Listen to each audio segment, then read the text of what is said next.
The good thing is there is a lot of bipartisan efforts and agreements kind of around a couple of key principles. One is the U.S. needs better visibility into critical medicines. We need more secure domestic capacity for critical medicines. And then we need to, as I mentioned before, reduce our single points of failure. And so we are seeing interest from both parties. So you're looking to Congress, multiple administrations.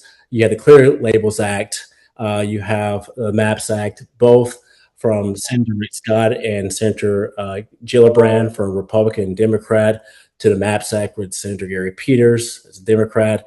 Then you go across the hill and you have Representative Wesley Bell, including NDA related language into the committee process on how the defense industry should consider US made pharmaceuticals when they make their purchasing decisions. And so, what needs to happen though is continued first investment in domestic capacity.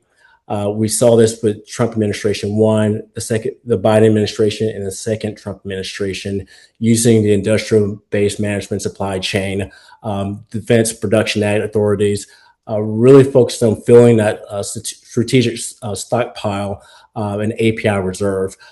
You also need to have really certainty of demand. I mean, it makes no sense for the federal government to be investing in one side, but not also purchasing on the back end.